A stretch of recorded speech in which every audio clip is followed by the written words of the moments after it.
Hi all, good morning. Welcome back to my morning vlog. Welcome back to my channel. ಹೇಗಿದ್ದೀರಾ ನೀವೆಲ್ಲರೂ? ಈ ಸುಂದರ ಬೆಳಗ್ಗೆಯಿಂದ ನನ್ನ ದಿನವನ್ನು ಶುರು ಮಾಡೋಣ. ನಾನು ಇವತ್ತು ನನ್ನ ಮಾರ್ನಿಂಗ್ ರೂಟೀನನ್ನು ನಿಮ್ಮ ಜೊತೆ ಶೇರ್ ಮಾಡಲಿಕ್ಕೆ ಬಂದಿದ್ದೇನೆ. ಈ ವ್ಲಾಗಲ್ಲಿ ನಾನು ಒಂದು ಟ್ರೆಡಿಷನಲ್ ಬ್ರೇಕ್ಫಾಸ್ಟ್ ರೆಸಿಪಿ, ಅದರ ಜೊತೆ ಒಂದು ಒಳ್ಳೆ ಕಬಾಬ್ ಪ್ರೀಮಿಕ್ಸ್ ಮತ್ತು ಕಬಾಬ್ ರೆಸಿಪಿ ಕೂಡ, ವೆಜ್ ಕಬಾಬ್ ರೆಸಿಪಿ ನಿಮ್ಮ ಜೊತೆ ಶೇರ್ ಮಾಡಲಿಕ್ಕಿದ್ದೇನೆ. ಅಕ್ಕಿ ತರಿಯ ಕಡುಬನ್ನು ಮಾಡ್ತಾ ಇದ್ದೀವಿ. ಅಕ್ಕಿ ತರಿ ಕಡುಬು ನಾವಿಲ್ಲಿ ಉಂಡೆ ಅಂತ ಕೂಡ ಹೇಳ್ತಾ ಇದ್ದೀವಿ. ಅಕ್ಕಿ ತರಿ ಅಂದರೆ ಇಡ್ಲಿ ರವೆ ಏನು ಬರುತ್ತೆ ಅದನ್ನು 1.5 ಲೋಟದಷ್ಟು ತಗೊಂಡಿದ್ದೀನಿ. ಅದರ ಜೊತೆ ಅರ್ಧ ಕಾಯಿಯನ್ನು ಕೂಡ ತಗೊಂಡಿದ್ದೀವಿ. ಇವೆಲ್ಲವನ್ನು ಎರಡು ಮಿಕ್ಸ್ ಮಾಡಿ ಸ್ವಲ್ಪ ಅದಕ್ಕೆ ಎಷ್ಟು ನೀರು ಬೇಕೋ ನೀರನ್ನು ಹಾಕಿ ನಾವು ಕಲಿಸ್ಕೊತಾ ಇದ್ದೇವೆ. ಇವಾಗ ಅಕ್ಕಿ ತರಿ ರೆಡಿಮೇಡ್ ಬೇಡ ಅಂದರೆ ನೀವು ಅಕ್ಕಿಯನ್ನು ನೆನೆಸಿಬಿಟ್ಟು ತರಿಯಾಗಿ ರುಬ್ಬಿ ಅದ್ರ ಜೊತೆ ಕಾಯಿಯನ್ನು ಕೂಡ ಹಾಕಿ ರುಬ್ಬಿ ಆ ಥರ ಕೂಡ ಮಾಡ್ಕೋಬೋದು. ರುಚಿಗೆ ತಕ್ಕಷ್ಟು ಉಪ್ಪನ್ನು ಹಾಕ್ಕೊಂಡಿದ್ದೇವೆ. ಈಗ ನೀರು ಎಷ್ಟು ಬೇಕು ಅಂದರೆ ಕನ್ಸಿಸ್ಟೆನ್ಸಿ ನೋಡಿಕೊಂಡು ನೀರನ್ನು ಹಾಕೋಬೇಕು. ತುಂಬ ತೆಳುವಾಗಿ ನೀರನ್ನು ಹಾಕ್ಕೋಬಾರ್ದು. ನನ್ನ ವಿಡಿಯೋ ಫಸ್ಟ್ ಟೈಮ್ ನೋಡೋರಾಗಿದ್ದರೆ ನನ್ನ ವಿಡಿಯೋ ಇಷ್ಟ ಆಗಿದ್ದಲ್ಲಿ ಲೈಕ್ ಮಾಡಿ, ಶೇರ್ ಮಾಡಿ ಫ್ರೆಂಡ್ಸ್. ಸಬ್ಸ್ಕ್ರೈಬ್ ಮಾಡ್ಕೊಳ್ಳಿ. ಸಬ್ಸ್ಕ್ರೈಬ್ ಪಕ್ಕದಲ್ಲಿರುವ ಬೆಲ್ ಐಕನ್ ಕೂಡ ಪ್ರೆಸ್ ಮಾಡಿ. ನಾನು ಹಾಕೋ ವಿಡಿಯೋ ನಿಮಗೆ ಫಸ್ಟಾಗಿ ನೀವೇ ನೋಡ್ತೀರಾ. ಇವಾಗ ನೋಡಿ, ಈ ಥರ ದಪ್ಪಗೆ ನಾವು ಕಲಿಸ್ಕೊಂಡಿದ್ದೀವಿ. ಇಲ್ಲಿ ಒಂದು ಕಡಾಯಿಯಲ್ಲಿ ಕೊಬ್ಬರಿ ಎಣ್ಣೆನ ಹಾಕೋತಾ ಇದ್ದೀವಿ. ಈ ಕಡುಬಿಗೆ ಒಂದು ಒಳ್ಳೆಯ ಒಗ್ಗರಣೆಯನ್ನು ಕೂಡ ಹಾಕೋಬೇಕು. ಇವಾಗ ಕೊಬ್ಬರಿ ಎಣ್ಣೆ ತೊಗೊತಾ ಇದ್ದೀನಿ. ಕೊಬ್ಬರಿ ಎಣ್ಣೆ ಕಾದ ನಂತರ ನಾವು ಅದಕ್ಕೆ ಸಾಸಿವೆ ಮತ್ತು ಉದ್ದಿನಬೇಳೆ ಹಾಕೋತಾ ಇದ್ದೀವಿ. ಇದಕ್ಕೆ ನಾವು ಇಲ್ಲಿ ಕೋಸ್ಟಲ್ ಸೈಡಲ್ಲಿ ನಾವು ಉಂಡಿ ಅಂತ ಕರಿತೇವೆ. ಇನ್ನು ಕೊಡಗಿನವರು ಅಂದರೆ ಕೂರ್ಗ್ ಸ್ಟೈಲಲ್ಲಿ ಇದಕ್ಕೆ ಪುಂಡಿ ಅಂತ ಕೂಡ ಹೇಳ್ತೇವೆ. ಇದರ ಜೊತೆಗೆ ನಾವು ಇದನ್ನು ಕಾಯಿ ಚಟ್ನಿ ಜೊತೆ ಸರ್ವ್ ಮಾಡಲಿಕ್ಕಿದ್ದೇವೆ. ನೀವು ಬೇಕಿದ್ರೆ ಒಳ್ಳೆಯ ಕೂರ್ಮ, ಸಾಗು ಅಥವಾ ನಾನ್ ವೆಜ್ ಕರೀಸ್ ಜೊತೆ ಕೂಡ ಇದನ್ನು ತಿನ್ಬೋದು. ತುಂಬಾ ಚೆನ್ನಾಗಿರುತ್ತೆ. ಖಂಡಿತ ಟ್ರೈ ಮಾಡಿ. ಇವಾಗ ನಾನು ಕರಿಬೇವಿನ ಸೊಪ್ಪು ಕೂಡ ಹಾಕಿದ್ದೇವೆ.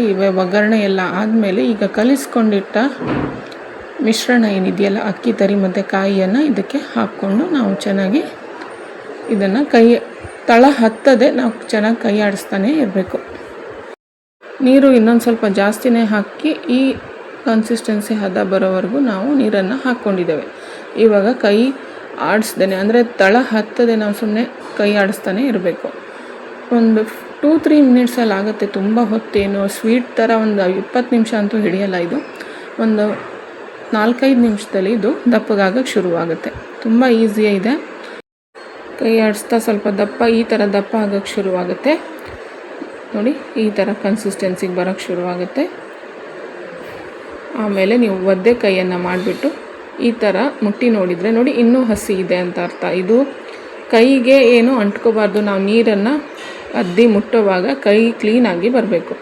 ನೋಡಿ, ಈಗ ಮತ್ತೆ ಸ್ವಲ್ಪ ನಾನು ನೋಡಿದೆ ಆಗಿದೆಯಾ ಅಂತ. ಆಗಿಲ್ಲ, ಇನ್ನೊಂದು 2 ನಿಮಿಷ ಹಿಡಿಯುತ್ತೆ. ಚೆನ್ನಾಗಿ ಬೆಂದಾದಮೇಲೆ ನೋಡಿ ಇವಾಗ ಈ ಥರ ಕೈ ಆಡಿಸ್ತಾನೆ ಇರಬೇಕು. ನೋಡಿ, ಇವಾಗ ನೋಡಿದರೆ ಎಷ್ಟು ಕ್ಲೀನಾಗಿ ಬಂದಿದೆ ನೋಡಿ, ಕೈಗೇನು ಹಿಡ್ದಿಲ್ಲ.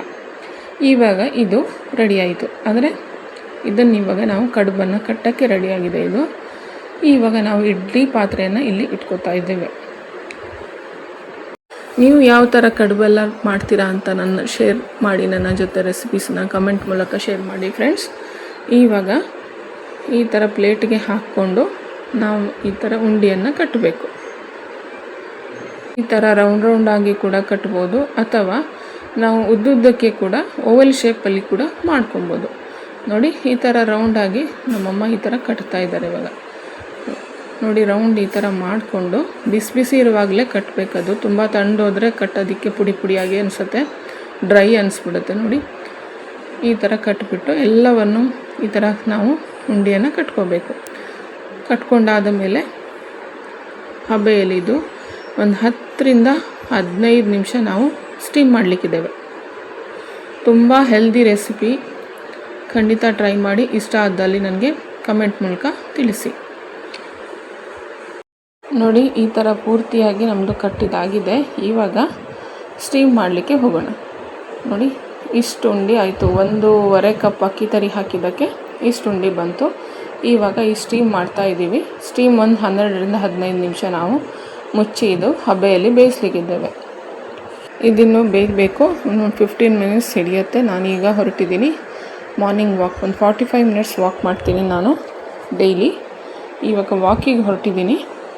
ವಾಕೆಲ್ಲ ಮುಗಿಸ್ಕೊಂಡು ಇವಾಗ ಮೇಲ್ಗಡೆ ಬಂದು ಇವಾಗ ನಾನು ಬ್ರೇಕ್ಫಾಸ್ಟನ್ನು ಮಾಡ್ತಾಯಿದ್ದೀನಿ.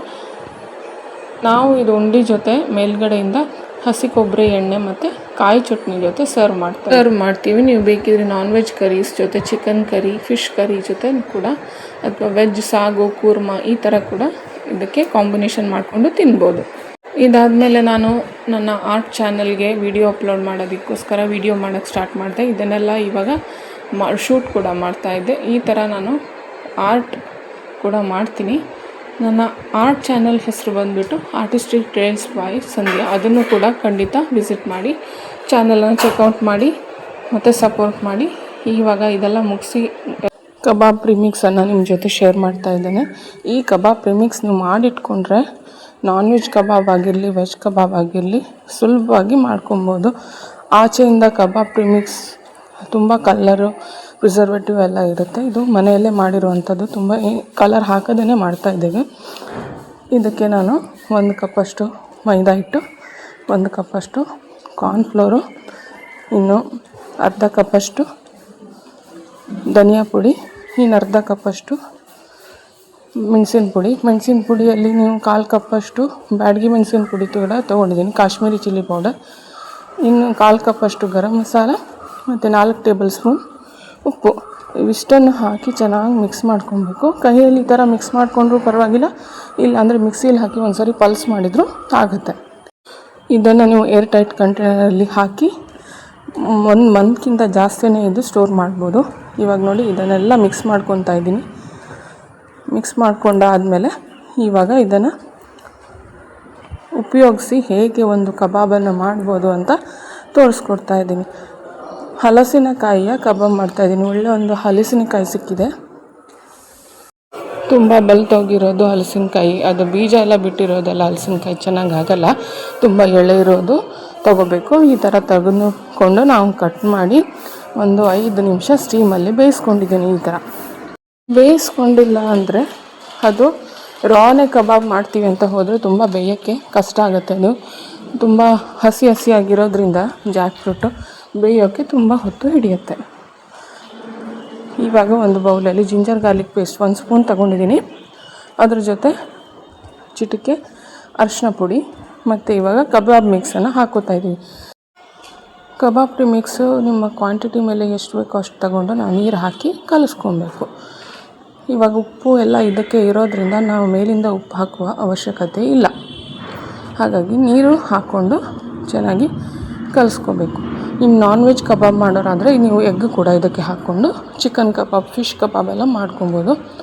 ಇಲ್ಲ ಅಂದರೆ ವೆಜ್ ಕಬಾಬಲ್ಲಿ ಪನ್ನೀರು, ಮಶ್ರೂಮ್, ಬೇಬಿಕಾರ್ನ್, ಗೋಬಿ ಯಾವ ವೆಜಿಟೇಬಲ್ ಕೂಡ ಹಾಕ್ಕೊಂಡು ಮಾಡಿಕೊಂಡ್ರೆ ತುಂಬ ಚೆನ್ನಾಗಿರುತ್ತೆ. ಇಲ್ಲಿ ನಾವೇನು ಕಲರ್ ಕೂಡ ಏನು ಬಳಸಿಲ್ಲ, ಆದರೂ ಕಾಶ್ಮೀರಿ ರೆಡ್ ಚಿಲ್ಲಿ ಪೌಡ್ರಿಂದ ಒಳ್ಳೆ ಕಲರ್ ಕೂಡ ಬಂದಿದೆ ನೋಡಿ. ಇದನ್ನು ಇವಾಗ ಈ ಮಿಶ್ರಣಕ್ಕೆ ಹಾಕಿ ಮ್ಯಾರಿನೇಟ್ ಮಾಡಿ ಒಂದು 10 ನಿಮಿಷ ಇಟ್ಟರೆ ಮುಗೀತು. ಚೆನ್ನಾಗಿ ಮಸಾಲೆ ಎಲ್ಲ ಹಲಸಿನಕಾಯಿಗೆ ಕೋಟ್ ಆಗೋ ಥರ ಎಲ್ಲ ಚೆನ್ನಾಗಿ ಮಿಕ್ಸ್ ಮಾಡ್ಕೊಳ್ಳಿ. ಈ ಥರ ಇಲ್ಲೆಲ್ಲಾದರೂ ನಿಮಗೆ ಉಪ್ಪು ಕಡಿಮೆ ಅನಿಸ್ತಿದ್ರೆ ನೀವು ಉಪ್ಪು ಮೇಲ್ಗಡೆಯಿಂದ ಹಾಕ್ಕೋಬೋದು.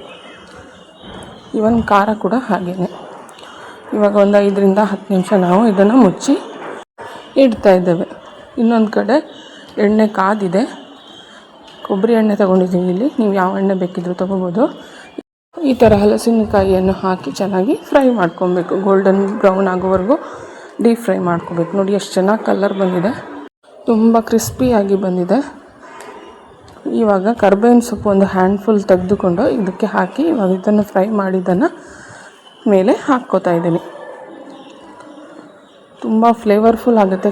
ಕರಿ ಲೀಫನ್ನು ಫ್ರೈ ಮಾಡಿ ಅದ್ರ ಮೇಲೆ ಹಾಕ್ಕೊಂಡ್ರೆ ನೀವು ಕೂಡ ಈ ಥರ ಕಬಾಬನ್ನು ಖಂಡಿತ ಟ್ರೈ ಮಾಡಿ.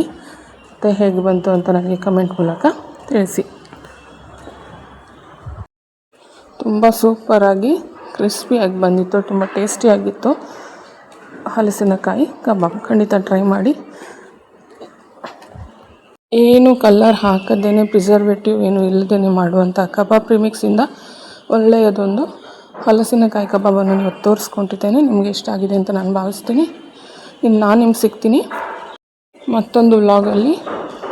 ಅಲ್ಲಿಯವರೆಗೂ ಹೆಲ್ದಿಯಾಗಿರಿ, ಖುಷಿಯಾಗಿರಿ, and thank you for watching and see you in the next vlog. Bye.